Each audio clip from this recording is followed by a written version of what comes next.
on enchaîne avec toujours disons, fichier de travail pour enchaîner avec cette 5e séance ou bien cette 5e vidéo du cours sur les bases d'Excel. Donc ici, les fonctions de base terminées, on va dans l'onglet calcul de pourcentage. Donc ici, ce qu'on va faire, on va copier ce tableau. Donc, on va faire clic droit, copier. On va revenir sur notre document TP, Excel, et on crée une nouvelle feuille qu'on appelle pourcentage, dans lequel nous allons coller le tableau ci-dessus, nous allons le coller. Hop, pour quelle raison je ne l'ai pas. De toute façon, je vais revenir ici, le copier à nouveau. On le copie, on vient sur notre élément, on le colle. Voilà. Donc ici, je vais quand même un petit peu étirer le tableau pour avoir quand même quelque chose d'assez fluide. Donc là, hop, le pourcentage garçon-fille.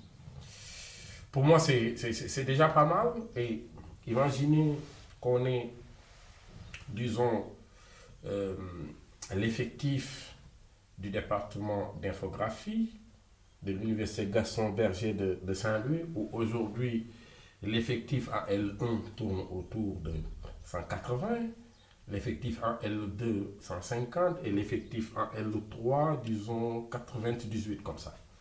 Mais avec cet effectif, on a bien sûr les deux genres,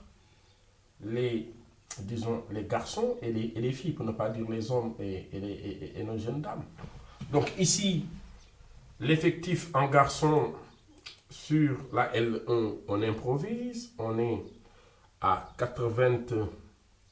18.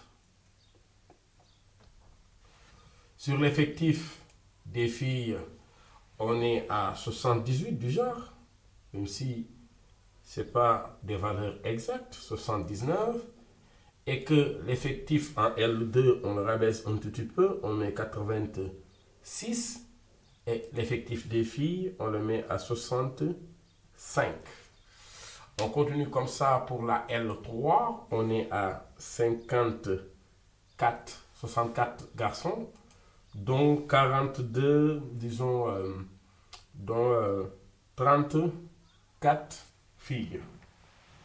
Donc ici, je vais plus formater mon texte en le mettant au centre déjà et en le mettant un peu en gras pour que ce soit quand même un peu plus visible. Donc là, c'est les effectifs. Voilà, c'est bon. Je pense que pour le moment, c'est très visible. On doit calculer l'effectif total disons, par niveau.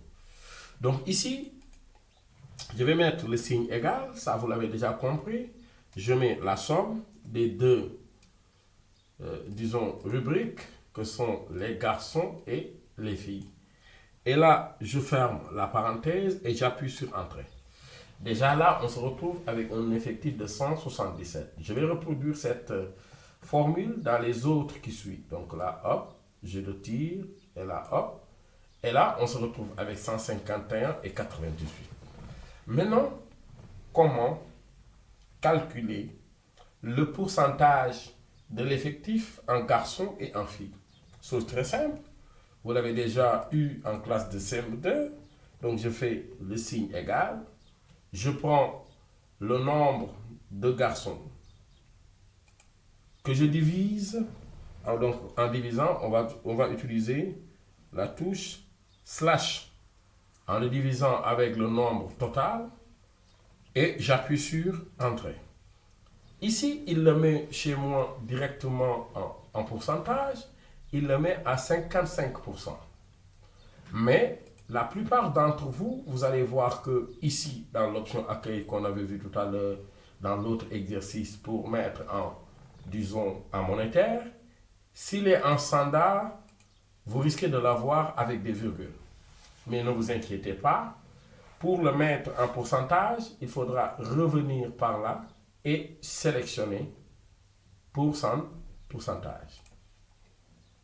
Donc, si je reproduis cette formule sur les autres plages, je me retrouve avec les pourcentages suivants. En première année, on a 55% de l'effectif qui est constitué par des garçons. En deuxième année, on en a plus. On a 57% de l'effectif qui est constitué par des garçons. Et en L3, on a 65% de l'effectif qui est constitué par les garçons. Donc, on va voir les pourcentages des filles. Là aussi, ce serait pareil. Sauf que si on l'amène de ce... Attention, je vais faire CTRL-Z. Si on tire cette formule de la gauche vers la droite, tu vois que ici, le résultat n'est pas étouffant parce que il ne sait pas sur quelle référence lui il va le faire. Mais on peut double-cliquer pour voir ce qu'il a appliqué. Il a pris les 79 qu'il a divisé avec 55%. Alors que nous, on voudrait que l'effectif soit le même ici. Donc ici, au lieu de C2, au lieu de E2, on va plutôt mettre D2. Donc ici, à partir de ce moment, on se retrouve avec 45%. Donc si tu regardes 55 plus 45%, ça nous donne les 100%. Donc ici, pareil, on pourrait le mettre manuellement. Égal, toujours, l'effectif qu'on a des filles divisé par l'effectif total pour avoir le pourcentage. Et exactement ici, il nous donne 43%. On en ferait pareil maintenant, cette fois-ci, en cliquant et en reproduisant cette formule. Voici de manière très simple ce qu'il y avait à faire. Et si vous regardez ces pourcentages, ici sur l'effectif, en faisant le calcul que vous avez déjà la somme des garçons de la section, hop, on le fait comme ça, on ferme la parenthèse, on appuie sur Entrée, on se retrouve avec 248. Donc je vais en profiter pour le mettre en format, en gras, peut-être l'augmenter un petit peu plus. Voilà, 248. Et là, on ferait pareil. Donc là, on peut retirer et l'amener 178 filles. Donc au total, on a, donc si on continue comme ça, on a l'élément 46% des 400, disons 26 au total. Voilà, 426 au total. Donc si on le cumule comme ça, on aura les chiffres exacts. On a une section pour le moment qui a l'effectif de 426 étudiants, dont 248 sont des garçons, 178 des filles, avec des pourcentages de garçons en L1 qui sont aux alentours de 55%, 57% en L2 et 65% en L3. Pour les filles, 45%, 43% et 35%. Voici de manière très simple comment on calcule les pourcentages. Je n'oublie pas d'enregistrer